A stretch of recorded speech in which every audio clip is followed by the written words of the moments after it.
scheduling. And when I say study scheduling, I'm talking about big picture over the days, weeks, and months. When do you revise the material? When do you study so that you can get the best marks possible?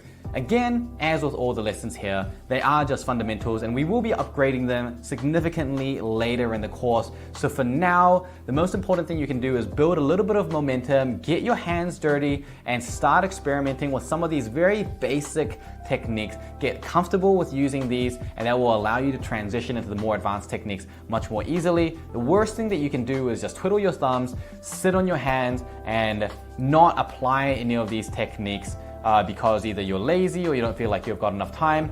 None of these techniques are very difficult to use. They are all things that you can start using straight away. They are all techniques that have a pretty immediate benefit, even if it is, in some of these cases, a small benefit. They're things that will allow you to start stacking up those marginal gains and improvements. So make sure that you get a little bit of experience and your hands dirty with experimenting on this. So we're talking about study scheduling, and there are some very basic rules that we should be following, which is the first being the 1 day, 1 week, 1 month rule. And that is saying that it's very simplistic form of expanding gap space repetition.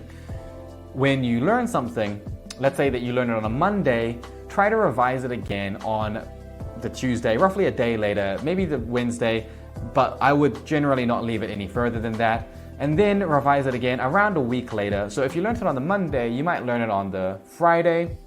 If you learn it on the Thursday, Friday is only a day later, maybe you'll learn it the next Friday. So you don't have to get it down exactly, but as long as we're generally following the principle that the first revision happens within the first day or two, and the second revision happens round about 7 to 10 days after the first one, and the second one happens around about 3 or 4 weeks after the second one. That ends up being a good general timing that you can use.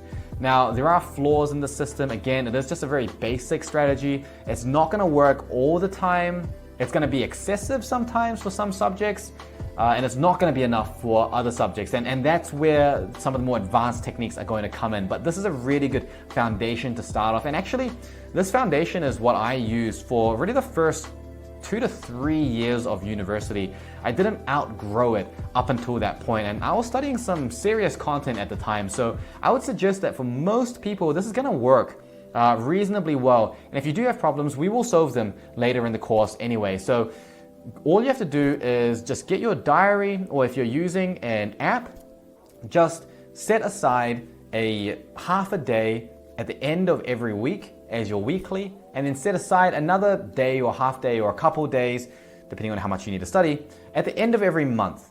And keep that as repeating. So every, let's say for example, Friday, or let's say that your weekly revision is done on a Saturday.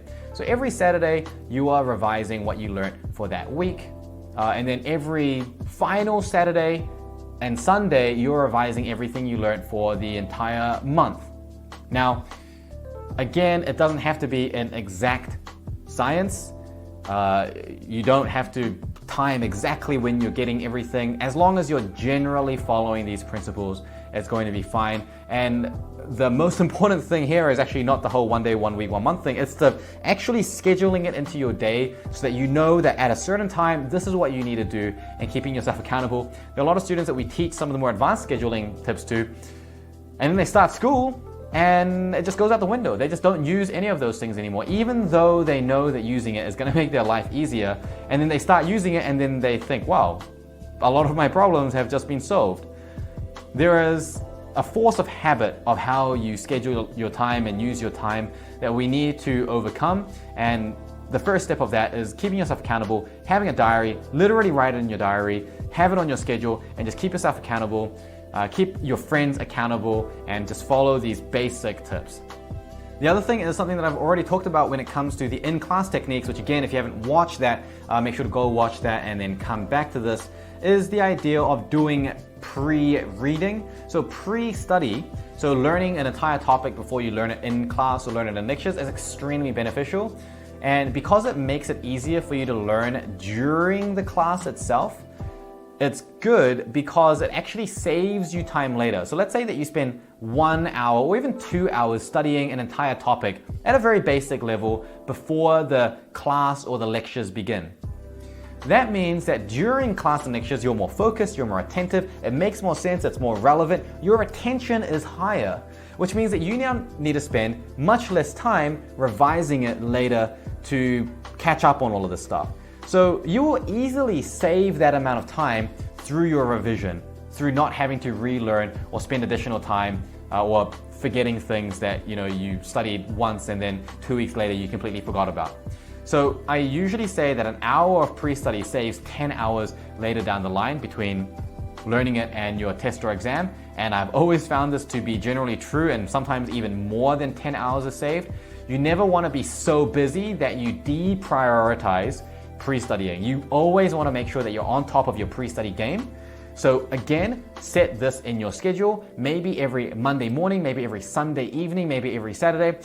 You're going to spend some time to pre-study the material to come, and that's going to make your week a lot easier, and you're going to save so much time in the revision by doing that. So this is the hottest of hot tips, is make sure that you schedule time for pre-study. And again, it doesn't really matter. You could do it on a Tuesday if you wanted to, as long as you're scheduling time and you keep it consistent and you're getting it done. And then the final thing is the idea of the snowball effect with learning. And so we want to always leverage the snowball effect. And this actually ties into the idea of pre-study as well. When we combine pre-study techniques and in-class techniques and note-taking techniques and study scheduling, 1 day, 1 week, 1 month, when we put all of that together, we get the snowball effect. And the snowball effect is one of the most powerful things in learning that you want to capitalize on. It simply says that the more you know about something, the easier it is to learn about that. And again, it makes sense because when you learn something that's brand new, that new information, your brain may not know what to do with it. When you're learning something that you already have some related ideas about, it's much easier to connect to that. You can create analogies. For example, you may be a really good swimmer, and there may be a certain technique you use in swimming that allows you to understand a particular enzymatic process in chemistry more effectively. So there are a lot of different analogies that can be created in learning. There are a lot of different relationships that can be formed, and ultimately, there are a lot of ways that new information can be made sense of much more quickly. And when something makes sense, you will tend to remember it longer and much more easily than something that is just purely rote learned. So the snowball effect says you want to take your tiny little snowball and start that as early as possible. You don't want to be in a position where the first time you learn it is in class or in lecture. You want to have primed yourself beforehand with those techniques we talked about, building a little bit of those anchor points that new information can connect onto. And we want to do that as much as possible. We don't want to think by the end of the day I need to know everything. We want to accumulate that snowball so that by the time you sit the exam, you have everything. Because it's easier to accumulate knowledge when we're slowly adding more to it rather than trying to cram all of it in a single space.